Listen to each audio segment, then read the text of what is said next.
ஸ்ரீ குருபியோ நமக.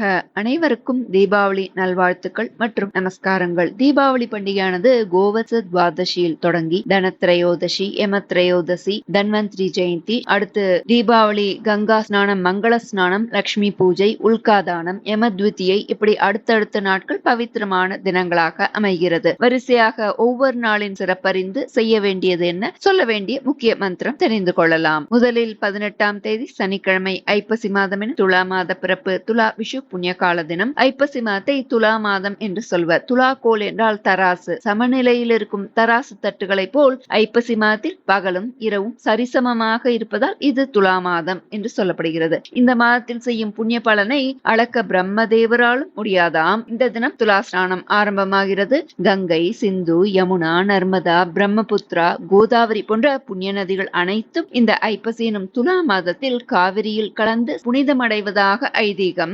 அதனால் துலா மாதத்தில் காவிரியில் நீராடினால் அனைத்து புண்ணிய நதிகளிலும் நீராடிய பலனை பெறலாம். இந்த துலா மாதத்தில் சூரியோதயத்திற்கு முன்பு புண்ணிய நதியாம் காவிரியில் மும்மூர்த்திகளும் 33 கோடி தேவர்களும் 68,000 ரிஷிகளும் நீராடுவதாக ஐதீகம். அதனால் இந்த நேரத்தில், இந்த பிரம்ம முகூர்த்த வேளையில் நாமும் காவிரியில் நீராடினால் பஞ்சமகா பாதகங்களிலிருந்தும் விடுபட முடியும். அஸ்வமேத யாகம் செய்த பலன் கிடைக்கும். பித்ருக்களுக்கு திருப்தி தரவல்லது. மகாவிஷ்ணுவின் அருளால் சகல பாபங்களும் அழியும். நாம் அடுத்த சில பதிவுகளில் துலா புராணம் பார்க்கலாம். இந்த தினம் துவங்கி இந்த மாதம் முழுவதுமே அதிகாலையிலிருந்து சூரியோதயத்திற்கு முன் ஸ்நானம் செய்து இயன்றவர்கள் அரச மரத்திற்கு நீர் ஊற்றி வணங்கி துலா புராணம் சிரவணம் செய்ய வேண்டும். இதனால் உங்களது வாழ்வில் நினைத்து பார்க்க முடியாத பல முன்னேற்றங்கள் ஏற்படும் என்று சொல்லப்படுகிறது. காவிரி சென்று ஸ்நானம் செய்ய இயலாதோரும் அவரவர் வீட்டிலேயே காவிரியை மனதில் தியானித்து பிரார்த்தித்து அதிகாலையில் ஸ்நானம் செய்து துலா புராணம் படிப்பதாலும் கேட்பதாலும்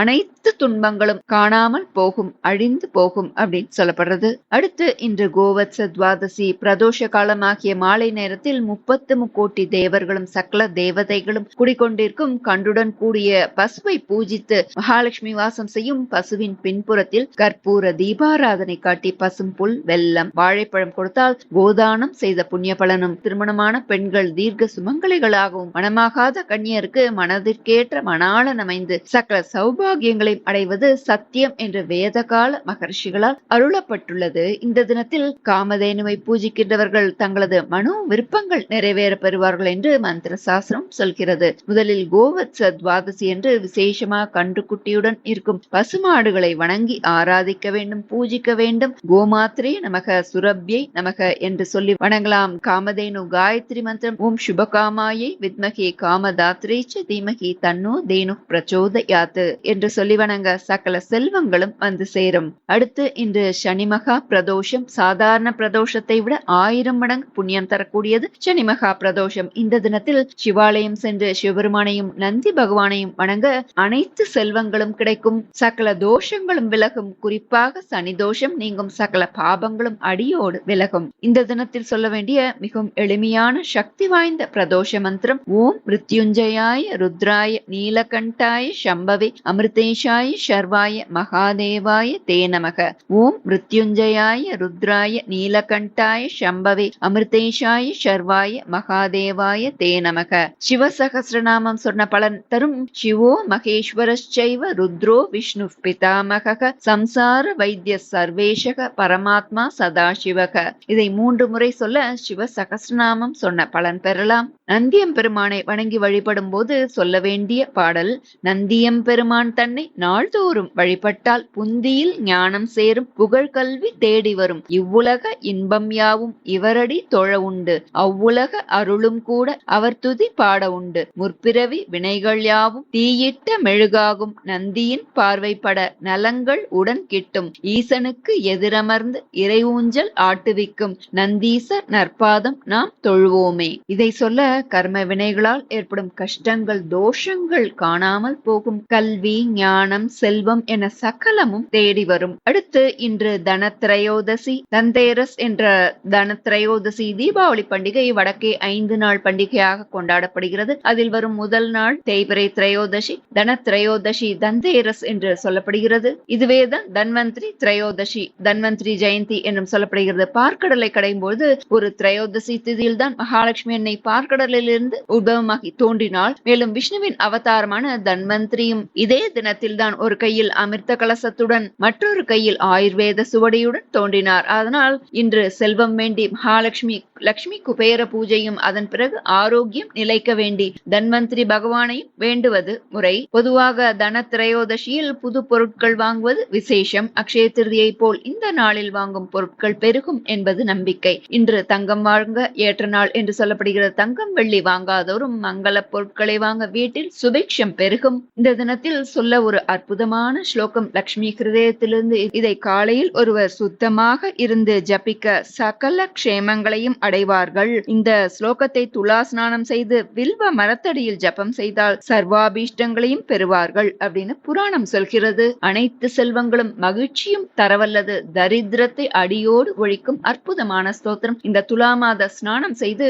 இந்த லட்சுமி குபேர பூஜை திருநாளில் இதை சொல்ல பலன் பன்மடங்கு. ஸ்ரீதேவி பிரதமம் நாம த்விதீயம் அமிர்தோத்பவ திருத்தீயம் கமலா புரோக்தா சதுர்த்தம் சந்திர சோபனா பஞ்சமம் விஷ்ணு பத்னி ச ஷஷ்டம் ஸ்ரீ வைஷ்ணவி ததா சப்தமம் து வராரோக அஷ்டமம் ஹரிவல்லபா நவமம் ஷார்ங்கிணி புரோக்தா தசமம் தேவதேவிகா ஏகாதசம் மகாலட்சுமி துவாதசம் லோகசுந்தரி ஸ்ரீபத்மா கமலா முகுந்த மகிஷி லக்ஷ்மி திரிலோகேஸ்வரி மாக்ஷீராப்தி சுதா விரிஞ்சி ஜனனி வித்யா சரோஜாசனா சர்வாபீஷ்ட பலப்ரதேதி சததம் நாமானி ஏ द्वादश प्रातः शुद्धधरापटान्त्यपि मतान् सर्वान् लभन्ते शुभान् लक्ष्मीं क्षीरसमुद्रराज तनयां श्रीरङ्गदामेश्वरीं दासीभूत समस्त देववनितां लोकैक दीपाङ्कुरां श्रीमन्मन्दकटाक्ष लब्ध विभव ब्रह्मेन्द्र गङ्गाधरां त्वां त्रैलोक्य कुटुम्बिनीं सरसिजां वन्दे मुकुन्द प्रियाम्. இதை சொல்பவர் சர்வ க்ஷேமங்களையும் அடைவார். தரித்திரம் அடியோடு நீங்கி சகல செல்வமும் தேடி வரும். ஹஸ்த நட்சத்திரமும் திரையோதசி திதியும் கூடிய நாளே தன்வந்திரி பகவான் அவதரித்த புண்ணிய தினம். இந்த தினத்தில் தன்வந்திரி பகவானை வணங்கி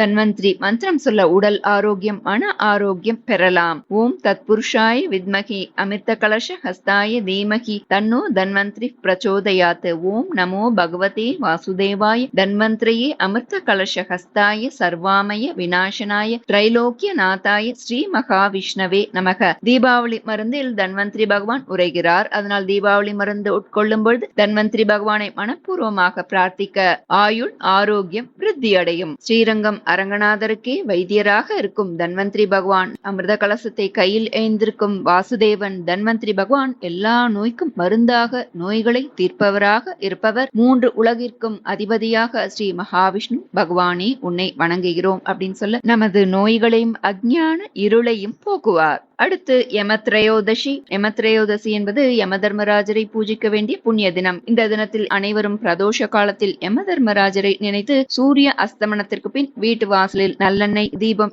ஏற்றுவது அவசியம். தீபம் வீட்டில் எவ்வளவு பேர் இருக்கிறோமோ அவ்வளவு எண்ணிக்கையில் விளக்குகள் எடுத்துக்கொண்டு ஒருவருக்கு ஒரு விளக்கு வீதம் 5 பேர் என்றால் 5 விளக்கு போல யம தீபம் ஏற்ற வேண்டியது அவசியம். ஏன் ஏற்ற வேண்டும் என்றால் அபமிருத்யு வராது. நம்மை பீடிக்க யாரும், அதாவது உயிர் போகும் காலமாக இருந்தாலும் அங்கு யமதூத்துவர்கள் யாரும் வரமாட்டார்களாம். அதானும் அவர்களுக்கு ஆயுள் கூடும், அவர்களது கண்டம் நீங்கும் அப்படின்னு அர்த்தம். இதற்கு ஒரு புராண கதையும் சொல்லப்படுறது. முன்னால் ஹேமலக்கன் ஒருத்தர் இருந்தார். அவருக்கு ஒரு பிள்ளை. அவனுக்கு ஆயுசு முடிந்து போகும் காலம், அதானும் அபமிருத்யு தோஷம். ஆயுசு பூர்ணமாக இருந்து வாழ்ந்து போறதுக்கு முன்னாலேயே பொருவதற்கு இந்த மாதிரி அபமிருத்யு தோஷம்னு சொல்லப்படுது. இது பல காரணத்தினால சின்ன வயசுல கூட இருக்கலாம். அவர் இந்த யம தீபம் கிருஷ்ண திரையோதசி என்று யம தர்மராஜாவை வணங்கி இந்த விளக்கேற்றி வைத்ததால் அந்த பாலகனுக்கு அபமிருத்யு தோஷம் நீங்கியது அப்படின்னு சனத்குமார சம்ஹிதையில ஒரு கதை சொல்லப்படுது. யமதூதர்களாம் யமராஜாவை பார்த்து கேட்கிறாளாம், ஜீவன் முடிஞ்சு போகும்னு இருக்கிறவாள்லாம் கூட அந்த கண்டத்துல இருந்து நீங்கி எப்படி மீண்டும் ஆயுசு வளர ஏதானும் வழி இருக்கா? அப்படி இது தீபாவளி நேரம் இல்லையா, அந்த ரகசியத்தை நீங்க எங்களுக்கு சொல்லணும்னு சொல்லி கேட்கிறா. அப்ப யமதர்மராஜா சொல்றாரு, அவளுக்கு ஒரு ஆணையை இடுறாராம். அதானும் யார் ஒருவர் ஒவ்வொரு வருஷமும் ஆஸ்வின மாதம் கிருஷ்ண பட்சம் திரையோதசி திதி சாயம் சந்தியா காலம் பிரதோஷ தினத்தில் சூரிய அஸ்தமனத்துக்கு பிறகு கிரக துவாரத்தில், அதானும் வீட்டு வாசல்ல இந்த யம தர்மராஜனின் மந்திரம் சொல்லி மண் அகல் விளக்கில் நல்லெண்ணெய் விட்டு திரி போட்டு விளக்கேற்றி வைக்கிறார்களோ, யமதூத்துவர்களே அவர்களை தீபாவளி உற்சவம் முழுவதும் என்னிடம் அழைத்துக் கொண்டு வராதீர்கள். அவர்களுக்கு அபமிருத்யுவே இருந்தாலும் கூட இது எனது ஆணை, நீங்கள் அவர்களை விட்டுவிட வேண்டும் அப்படின்னு சொல்றாராமா. இன்று தீபதானம் செய்வதும் மிக விசேஷம். நெய் சேர்த்து அல்லது நல்லெண்ணெய் சேர்த்து பஞ்சு திரி போட்டு தீபமேற்றி ஒரு பெரியவர் வேண்டியவர்களுக்கு தீபதானம் கொடுத்து வணங்குவது தர்மராஜரின் திருவருளை பெற்றுத்தரும் அப்படின்னு சொல்லப்படுது. யம தீபம் ஏற்றும் போது சொல்ல வேண்டிய ஸ்லோகம்: மிருத்யுனா பாஷஹஸ்தேன காலேன பாரியயா சக த்ரயோதசி தீபதானாத் சூரியஜப் பிரியதாம் இதி. மிருத்யுனா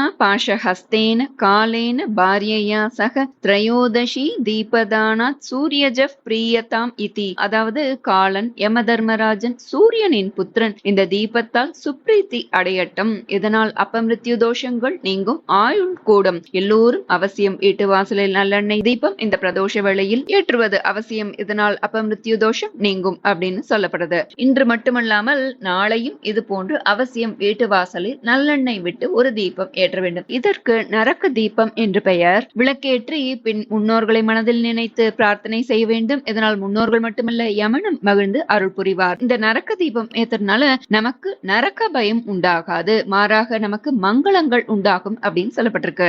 4 திரி 4 பக்கத்துல இருக்கிறா போல போட்டு ஒரு பிரார்த்தனை செய்து, நரக்க பிரார்த்தனை, அந்த சதுர்தசி அன்று நரக்கனோடு பிரீத்திக்காக 4 திரியோடு விளக்கேற்றி வைத்திருக்கேன், என்னுடைய சர்வ பாபங்களும் நீங்குவதற்காக என்று சொல்லி அதையும் நமது வீட்டு வாசலில் ஏற்றி வைப்பது அவசியம். வீட்டு வாசல் வைக்க முடியலன்னா மாடியில மேல் பகுதியில வைக்கலாம். இதற்கு நரக்க சதுர்தசி தீப பிரார்த்தனை ஸ்லோகம்: தத்தோ தீபச்சதுர்தஷ்யாம் நரக பிரீத்தயே மயா சதுர்வர்த்தி சமாயுக்தக சர்வ பாபாப நுத்தயே.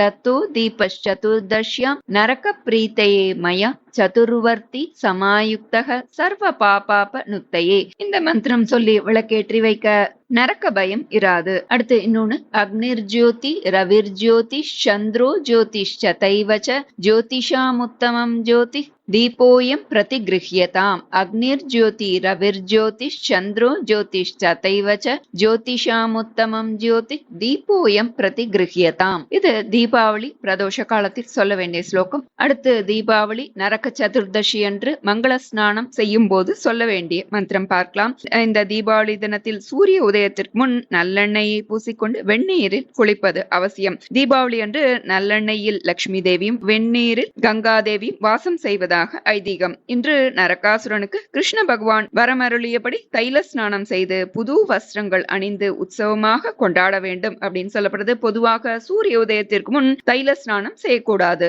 என்றும், சூரிய உதயமாகி 2.5 மணி நேரம் கழித்துதான் தைல ஸ்நானம் செய்ய வேண்டும்னு தர்மசாஸ்திரம் சொல்றது. ஆனால் தீபாவளி அன்று இதற்கு விதிவிலக்கு உண்டு. இன்று அகம்பாவத்தினால் தைல ஸ்நானம் செய்யாதவர்கள் நிச்சயம் நரகத்தை அடைவார்கள் அப்படின்னு சாஸ்திரம் சொல்றது. பிறகு யம தர்ப்பணம் செய்து வீட்டில் பூஜைகள் முடித்து புது வஸ்திரம் தரித்து பட்டாசுகள் வெடிக்க வேண்டும். இந்த தினத்தில் மாலை லட்சுமி பூஜை செய்தால் வருடம் முழுவதும் லட்சுமி கட்டாட்சம் பெறுவர் அப்படின்னு சொல்லப்பட்டிருக்கு. இன்று மங்கள ஸ்நானம் செய்யும் போது சொல்ல வேண்டிய ஸ்லோகம்: தைலே லக்ஷ்மி ஜலே கங்கா தீபாவல்யா சதுர்தசி பிராத்தஸ்நானம் ஹே குர்யாத் யமலோகம் ந பஷ்யதி. தைலே லக்ஷ்மி ஜலே கங்கா தீபாவல்யா சதுர்தசி பிராத்தஸ்நானம் ஹியே குர்யாத் யமலோகம் ந பஷ்யதி.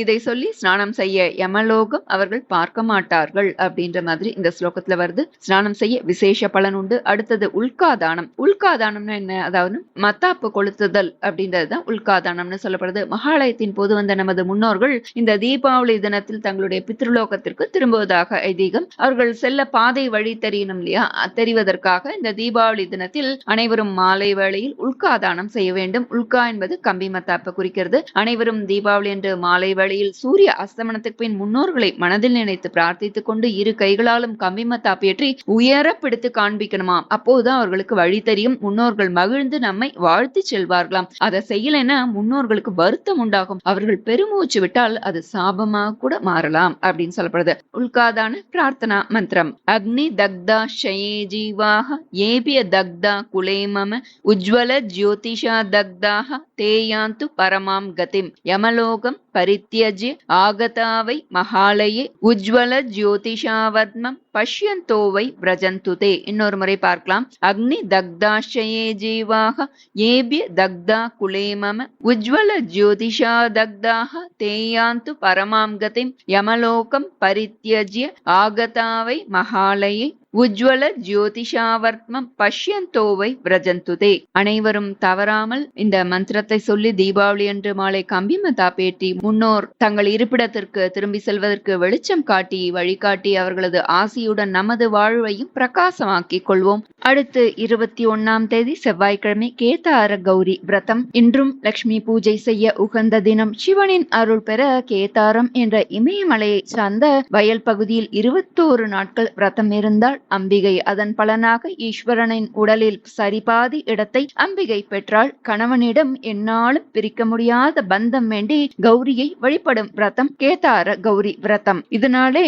இறைவன் அர்த்தநாரீஸ்வரர் ஆனார். மணமான பெண்கள் தங்கள் மாங்கல்யம் தொடர்ந்து மங்களமாக இருக்க வேண்டும் என்றும் மணமாகாத கன்னி பெண்கள் நல்ல மாங்கல்ய வாழ்வை பெற வேண்டியும் இந்த விரதத்தை அனுஷ்டிப்பர். 21 நாட்கள் அனுஷ்டித்து ஐப்பசி அமாவாசையில் நிறைவுறும் விரதம் இது. இதில் 21 எண்ணிக்கையில் பிரசாதங்கள் நைவேத்தியங்கள் செய்து வழிபடுவது வழக்கம். 2 ஒன்றாகுதல் என்பது ஐதீகம். இதன் விரத கதை ஸ்தோத்திரங்கள்லாம் நாம் அந்தந்த தினங்களில் பார்க்கலாம். அடுத்து 22ஆம் தேதி புதன்கிழமை மகா கந்த சஷ்டி துவங்குகிறது. 23ஆம் தேதி வியாழக்கிழமை யமத்விதியையுடன் தீபாவளி முடிவடைகிறது. இன்று சகோதரிகள் தங்களது உடன் பிறந்த, இப்போது எல்லோருமே ஒரு குழந்தை என்பதால் கூட பிறவாத சகோதரராக இருந்தாலும் சரி, சகோதரர்களை உடன் பிறந்தவர்களை தங்களது இல்லத்துக்கு உணவருந்த அழைக்க வேண்டும். சகோதரர்களும் சகோதரி வீட்டிற்கு சென்று உணவருந்தி பரிசுகளை பரிமாறிக்கொள்ள உறவு மேம்படும். இரு குடும்பத்தாரும் தீர்காயுடன் தீர்க்க சுமங்கலியாகவும் இருப்பார்கள். குடும்பத்தில் ஒற்றுமை ஓங்கும் என்று சாஸ்திரம் சொல்கிறது. இது யமத்விதியை பிராத்ருத்விதியை என்று விசேஷமாக சொல்லப்படுகிறது.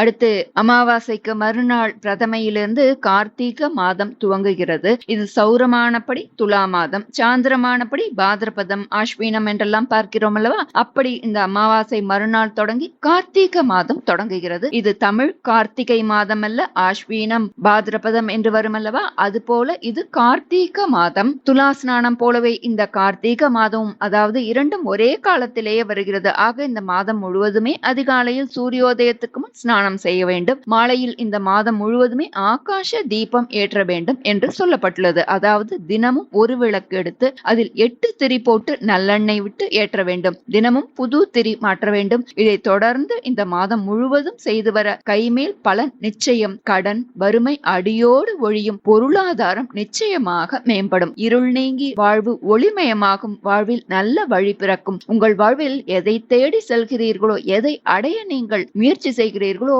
அவையாவும் உங்கள் கைவசமாகும். எளிமையான ஒன்று. இதை அனைவரும் முயற்சித்து பலன் பெறலாம். அனைவரும் பாதுகாப்பாக தீபாவளி கொண்டாடவும், அனைவரும் சகல சௌபாகியமும் பெற இறைவனிடம் பிரார்த்திக்கிறேன். அனைவருக்கும் தீபாவளி நல்வாழ்த்துக்கள் மற்றும் நமஸ்காரங்கள். நல்லதே நடக்கும். நமஸ்காரம்.